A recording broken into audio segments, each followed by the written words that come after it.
Hello दोस्तों, HSSC CT mains के अंदर टॉप 10 ऐसी पोस्टें हैं जिसका जो पे स्केल लेवल है वो बहुत हाई रहता है दोस्तों। ठीक है, बात करेंगे जैसे कि ग्रुप सी की भर्ती है।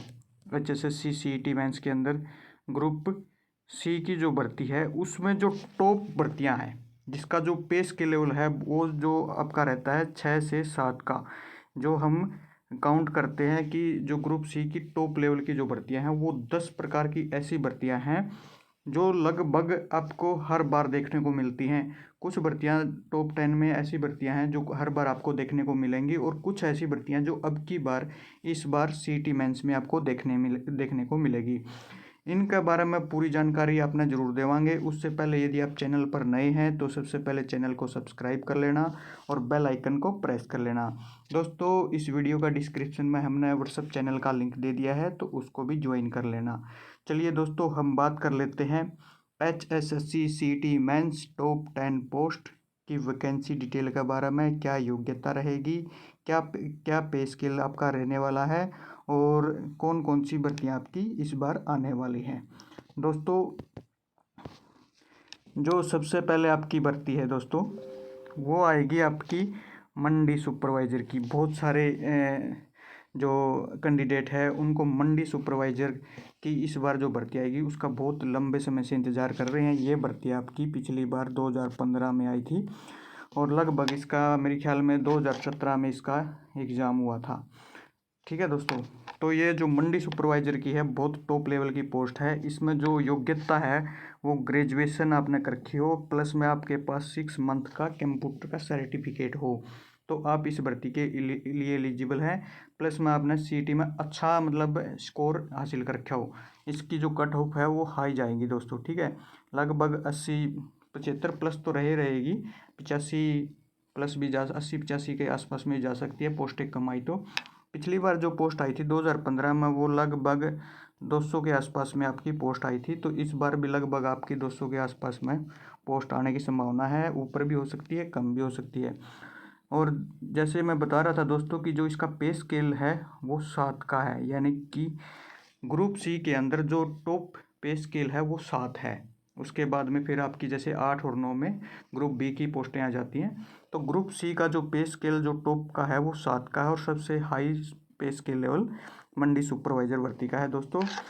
यदि आपके अच्छे CT में अच्छे मार्क्स बन रहे हैं, प्री के अंदर आपने ग्रेजुएशन कर रखी है और आपने कंप्यूटर सर्टिफिकेट कर रखा है 6 मंथ का, तो आप इस भर्ती के लिए एलिजिबल हैं। यदि नहीं कर रखा है 6 मंथ का कंप्यूटर सर्टिफिकेट तो आप 97-289 65-887 97-289 65-887 इस नंबर पर आप एक बार डिस्कस कर लेना। व्हाट्सएप पे आपको बता दिया जाएगा कहाँ से करना है, सरकारी डिप्लोमा आपको बताएंगे।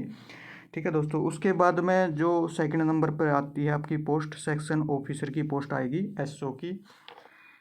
ये आपकी BCom और MCom वाले इस भर्ती के लिए एलिजिबल हैं। ये इसमें BCom भी मांगी जा सकती है, MCom भी।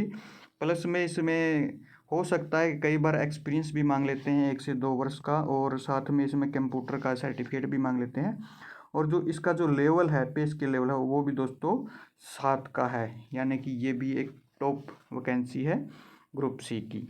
उसके बाद में दोस्तों ऑडिटर की पोस्ट आती है आपकी, लगभग हर साल ये आती है, हर बार जैसे भी ग्रुप सी की भर्ती आती है तो उसमें ऑडिटर की पोस्ट आपकी मिलेंगी, हर बार मिलेंगी। तो इस बार भी अच्छी खासी आपकी पोस्ट आने की संभावना है। ये ग्रुप 6 के अंदर आएगी आपकी पोस्ट ऑडिटर की, क्योंकि ये BCom और MCom वाले इसके लिए एलिजिबल है। और इसमें जो एजुकेशन क्वालिफिकेशन है BCom मांग रखी है और फर्स्ट डिवीज़न से आपकी BCom होनी चाहिए, और आपके CT में अच्छे नंबर बन रहे हैं तो आपका इस पोस्ट में भी 10 गुना में नाम आ सकता है। और जो इसका पे स्केल लेवल है दोस्तों वो 6 का है, तो ये भी एक दूसरे नंबर पर आपकी बहुत बड़ी ग्रुप सी की पोस्ट है। उसके बाद दोस्तों अकाउंटेंट की पोस्ट आती है। ये भी हर बार आती है अकाउंटेंट की पोस्ट, और ये 3-4 टाइप की आती है, जैसे जूनियर अकाउंटेंट हो गया, सीनियर अकाउंटेंट हो गया, अकाउंटेंट हो गया और असिस्टेंट अकाउंटेंट हो गया। ये 3-4 प्रकार की पोस्टें आती हैं, और ये भी BCom और MCom बेस्ड होती है। फर्स्ट डिवीज़न इसमें भी कई पोस्टों में फर्स्ट डिवीज़न मांगते हैं, तो कई पोस्टों में बीकॉम, तो कई में एमकॉम। और इसमें जो पे स्केल लेवल आपका 6 से 7 का होता है। जैसे अकाउंटेंट की पोस्ट आई, उसमें जो पे स्केल लेवल आपका 7 का रहेगा। जैसे जूनियर अकाउंटेंट की पोस्ट आई, तो उसमें जो पे स्केल लेवल आपका 6 का रहेगा, सीनियर का 7 का रहेगा। तो इस तरीके से इसमें अकाउंटेंट की पोस्टें आती हैं, हर बार आती हैं ये पोस्टें। अब की बार भी अच्छी खासी पोस्टें आपको देखने को मिलेंगी। उसके बाद दोस्तों स्टाफ नर्स की जो वैकेंसी है, बहुत बड़ी वैकेंसी है ये। इसमें जो योग्यता है वो BSc और GNM आपने कर रखी हो, या तो BSc कर रखी हो या फिर GNM कर रखी हो, तो आप इस भर्ती के लिए एलिजिबल हैं। CET में आपने क्वालिफाई करके आओ। इसमें लगभग सभी क्वालिफाई वालों का नंबर आ जाएगा। और इसका जो पे स्केल लेवल है वो 6 और 7 का होता है। कुछ स्टाफ नर्स की पोस्टें ऐसी कुछ डिपार्टमेंट में जिसमें पे स्केल लेवल आपका 7 का रहता है। कुछ पोस्टें और या कुछ डिपार्टमेंट में ऐसी स्टाफ नर्स की भर्ती आती है जिसमें पे स्केल लेवल आपका 6 का रहता है। उसके बाद दोस्तों टेक्निकल पोस्टें होती हैं, डिप्लोमा बेस्ड पोस्टें होती हैं बहुत सारी, और अलग अलग ग्रुपों में आती है।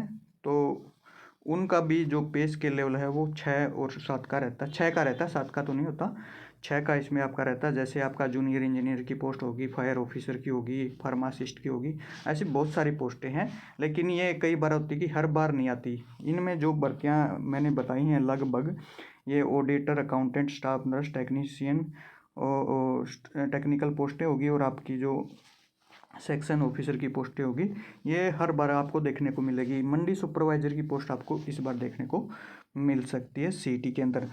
दोस्तों इसमें हम बात कर रहे थे पे स्केल लेवल का, इसलिए हाई बोल रहा हूँ मैं, क्योंकि जो 6 और 7 पे स्केल लेवल है, इसमें जो आपकी मंथली जो सैलरी बनती है वो 60,000 से लेकर 75,000 रुपये पर मंथ। मतलब किसी के 65 आते हैं, किसी के 70, किसी के 75, तो पर मंथ आपकी सैलरी ये बनती है। इसलिए ग्रुप C की ये टॉप भर्तियाँ हैं जो टॉप 10 में आती हैं, और जिसका जो पे स्केल लेवल है वो हाई रहता है। इसके बाद जैसे 8 और 9 का जो पे स्केल लेवल है वो ग्रुप B में आते हैं। दोस्तों ये जानकारी आपको कैसी लगी कमेंट में ज़रूर बताना। इस वीडियो को लाइक करना, कमेंट करना और अपने दोस्तों के साथ शेयर ज़रूर करना। दोस्तों